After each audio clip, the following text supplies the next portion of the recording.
বন্ধুরা, আশা করি তোমরা সবাই ভালো আছো। এর আগের পর্বে আমরা দেখতে পেয়েছিলাম গ্রহাণুটি ধ্বংস করেছিল সজীব। এতে করে পৃথিবীর মানুষেরা সেইবার ভয়ঙ্কর এক বিপদ থেকে রক্ষা পেয়ে যায়। কিন্তু দুজন দুষ্ট বিজ্ঞানী এই আনন্দে খুশি ছিল না। তারা সজীবের ওপর প্রতিশোধ নেওয়ার জন্য পৃথিবীতে একটা ভয়ঙ্কর ভাইরাস ছেড়ে দেয়। এই ভাইরাস ধীরে ধীরে বায়ুমণ্ডলে মিশে যায়। পৃথিবীর মানুষেরা প্রচন্ড অসুস্থ হয়ে যেতে শুরু করে। যখন এত বড় ভয়ঙ্কর ঘটনাটি ঘটে, তখন সজীব পৃথিবীর বাইরে মহাকাশযানে ছিল। সে পৃথিবীতে ফিরে প্রচন্ড অবাক হয়ে পড়ে। সে তখনও জানতো না পৃথিবীর সেই দুষ্ট বিজ্ঞানী দুটো এই ভাইরাস বায়ুমণ্ডলে ছড়িয়ে দিয়েছে। ও গড, আমি তো ভাবতেই পারিনি পৃথিবীতে এত বড় একটা দুর্ঘটনা ঘটে গেছে।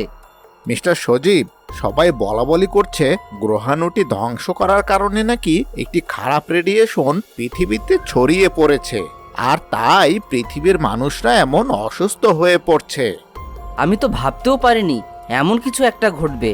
আমি ভেবেছিলাম পৃথিবীর মানুষেরা সবাই মিলে এই গ্রহে থাকবে, তাই তো ক্যাপলার টিটিসি গ্রহে যাওয়ার পরিকল্পনা আমি বাতিল করে ফেলি। এখন কি করে আমরা এই রেডিয়েশন কমাবো সেটাই ভাবতে হবে। আপনি এই শহরের সবচেয়ে বড় এবং নামকরা ডাক্তার, আপনি রোগীদের কষ্ট কমানোর ব্যবস্থা করুন। আমি আমার সাধ্যমতো চেষ্টা করছি মিস্টার সজীব, দয়া করে আপনি চিন্তিত হবেন না। এদিকে সেই দুটো দুষ্ট বিজ্ঞানী পৃথিবীর সজীবের নামে অনেক খারাপ কথা বলতে শুরু করে পৃথিবীতে। তারা টিভিতে এটা প্রচার করে যে বায়ুমণ্ডলে তেজস্ক্রিয় রশ্মির কারণে পৃথিবীর মানুষ অসুস্থ হয়ে গেছে, আর এই জন্য দায়ী ছিল মিস্টার সজীব। পৃথিবীর মানুষেরা, আপনারা দেখতেই পাচ্ছেন মিস্টার সজীবের একটা ভুলের জন্য আমরা কত বড় বিপদে পড়েছি। সে আমাদেরকে না জানিয়ে এত বড় একটা সিদ্ধান্ত নিয়েছে। ক্যাপলার টিটিসি প্রজেক্ট বাতিল করে সে গ্রহাণু ধ্বংস করার সিদ্ধান্ত নেয়, আর এর ফলে বায়ুমণ্ডলে বিষাক্ততা ছড়িয়ে পড়েছে। আমরা মিস্টার সজীবের শাস্তি চাই।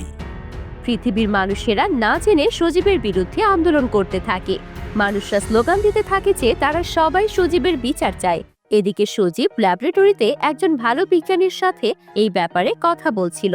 আমি জানি আপনি এই মুহূর্তে খুব চিন্তিত আছেন, কিন্তু আমাদের এভাবে হেরে গেলে চলবে না। আমি গবেষণা করে বের করেছি বায়ুমণ্ডলে কোনো তেজস্ক্রিয়া নেই, বরং সেখানে একটা ভাইরাসের উপস্থিতি লক্ষ্য করা যাচ্ছে। ভাইরাস? কি বলছেন আপনি? বায়ুমণ্ডলে হঠাৎ করে ভাইরাস কোথা থেকে আসলো, আর কিভাবে এই বিষাক্ত ভাইরাস বায়ুমণ্ডলে ছড়িয়ে পড়েছে? এই ভাইরাস বায়ুমণ্ডলে ছড়িয়ে পড়েনি, বরং কেউ ইচ্ছাকৃতভাবে এই ভাইরাস ল্যাবরেটরি থেকে বায়ুমণ্ডলে ছড়িয়ে দিয়েছে। কি বলছেন আপনি বিজ্ঞানী? তার মানে এর পেছনে কোনো ভয়ঙ্কর ষড়যন্ত্র যুক্ত আছে? আপাতত এইসব নিয়ে আমাদের ভাবলে চলবে না। এবার বলুন, এই ভাইরাসের প্রতিষেধক আমি কোথায় পাবো? এই ভাইরাসের প্রতিষেধক পেতে হলে আপনাকে সমুদ্রে যেতে হবে। সেখানে একটা ডলফিনের রাজ্য রয়েছে। আপনি ডলফিনের কাছ থেকে এই ভাইরাসের প্রতিষেধক আনতে পারবেন। কিন্তু ডলফিনরা এর প্রতিষেধক কোথায় পেল? আপনি হয়তো জানেন না, মাছেদের মধ্যে ডলফিনের মাথায় বুদ্ধি আছে। মানুষ সমুদ্রের পানি দূষিত করে ফেলছে, তাই এই প্রতিকূলতা থেকে বাঁচার জন্য তারা একটা প্রতিষেধক বানিয়ে ফেলেছে, যেটা ব্যবহার করে তারা বেঁচে আছে। তাহলে আর এক মুহূর্ত দেরি নয়, আমি এখনই রওনা হব। সেই ডলফিনের রাজ্যে গিয়ে আমি সেই প্রতিষেধক নিয়ে আসব। সজীব, আমি আপনার উদ্যোগকে স্বাগত জানাই, কিন্তু মানুষ যেহেতু সমুদ্রের পানি নষ্ট করে ফেলেছে, তাই ডলফিনদের কাছে চাইলেও তারা আপনাকে এটা দেবে না। তাছাড়া তারা এই প্রতিষেধক সমুদ্র গর্ভে গভীর খাদের ফাটলের ভেতরে সংরক্ষণ করে রেখেছে। সেখান থেকে গোপনে চুরি করে আনাও মানুষের পক্ষে সম্ভব না।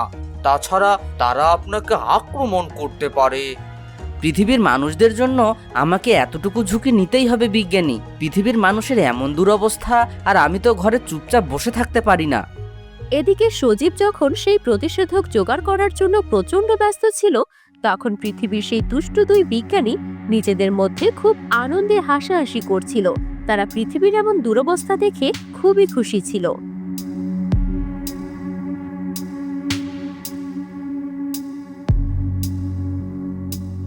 ভালোই হলো, এমন একটা ব্যবস্থা গ্রহণ করেছি সজীব কখনো এর প্রতিষেধক জোগাড় করতে পারবে না।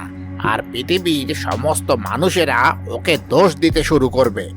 হা হা হা হা হা হা। মিস্টার সজীব ভেবেছিল সে খুব বিখ্যাত হয়ে যাবে, কিন্তু না, আমরা দুজন বেঁচে থাকতে সে এই সুযোগ কখনোই পাবে না। শুধু কি তাই, পৃথিবীর সবাই এখন মনে করছে গ্রহাণু ধ্বংস করার কারণে তাদের এমন অবস্থা হয়েছে। তারা জানতেও পারবে না আমরা কত বড় ঘটনা ঘটিয়েছি। তাছাড়া এই ভয়ঙ্কর প্রতিষেধক আমাদের কাছেই আছে। এখন আমাদের আরো বেশি সচেতন থাকতে হবে, যেন ঘুণাক্ষরে কেউ আমাদের উপর সন্দেহ না করে। এর পরের দিন সজীব এক মুহূর্ত দেরি না করে সমুদ্রের গভীরে প্রবেশ করতে শুরু করলো।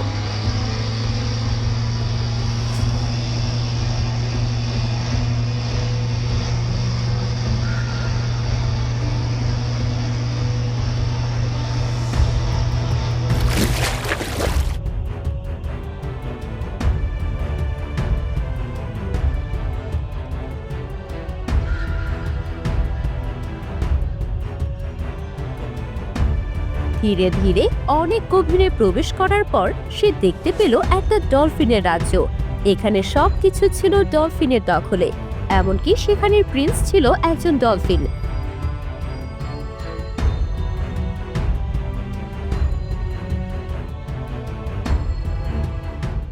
মানুষ হয়ে আপনি এই ডলফিনের রাজ্যে কেন এসেছেন?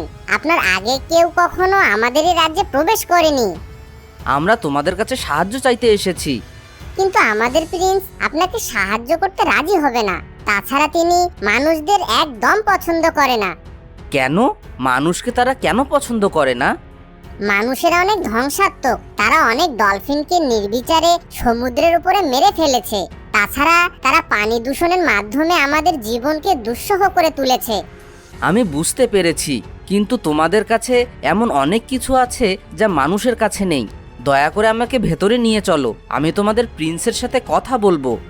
আমাদের প্রিন্স অত্যন্ত বুদ্ধিমান। এই জগতের যত কিছু আবিষ্কার হয়েছে তার বেশিরভাগ তার নিজের আবিষ্কার। এরপর সজীব সেই রক্ষী ডলফিনের সাথে মহাসমুদ্রের ভেতরে প্রবেশ করতে শুরু করে। সে যতই ভেতরে প্রবেশ করে ততই অবাক হয়, কারণ চারদিকে ছিল ডলফিনের সমাগম। সেখানকার দোকান সবকিছুতেই ডলফিন ছিল। সে ভাবতেও পারেনি সমুদ্র পৃষ্ঠের নিচে এমন অবস্থা হতে পারে। এদিকে তখন আমরা দেখতে পাই পৃথিবীতে অবস্থা আরো বেশি ভয়ঙ্কর হয়ে দাঁড়িয়েছে। তারা আরো বেশি সংখ্যক মানুষ ধীরে ধীরে অসুস্থ হয়ে যাচ্ছে। সবকিছু হয়েছে সজীবের জন্য। ও যদি গ্রহাণু ধ্বংস না করত, আজকে পৃথিবীর এই অবস্থা হতো না। আমাদের এত বড় ক্ষতি করে সজীব এখন গা ঢাকা দিয়েছে। সজীবের বিরুদ্ধে তীব্র প্রতিবাদ গড়ে তোলা উচিত। ওকে এই ঘটনার জন্য চরম শাস্তি দেয়া হবে। এখন পর্যন্ত শহরে প্রায় 1000 মানুষ হাসপাতালে ভর্তি রয়েছে, অনেকেই মারা যাচ্ছে। এভাবে চলতে থাকলে আর কিছুদিনের মধ্যে আমরা সবাই মরে যাব।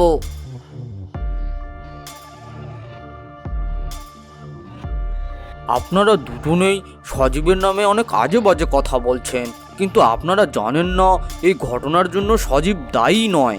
আপনাদেরকে বাঁচানোর জন্য আজকে মিস্টার সজীব জীবনের ঝুঁকি নিয়ে সমুদ্রপৃষ্ঠের গভীরে গিয়েছে। কি বলছেন আপনি? এখন এই ভয়াবহ সত্যিটা পৃথিবীর মানুষেরা জানে না। একটু অপেক্ষা করুন, সত্যিটা খুব দ্রুত সামনে আসবে। তো প্রিয় বন্ধুরা, এবার সজীব কি পারবে সেই ডলফিন প্রিন্সের কাছ থেকে ভয়ঙ্কর সেই ভাইরাসের প্রতিষেধক জোগাড় করে নিয়ে আসতে? দেখতে হলে তোমাদের পরের পর্বটি দেখতে হবে। আশা করি এর পরের পর্ব তোমাদের আরো বেশি ভালো লাগবে। তোমরা আমাদের সাথেই থাকো।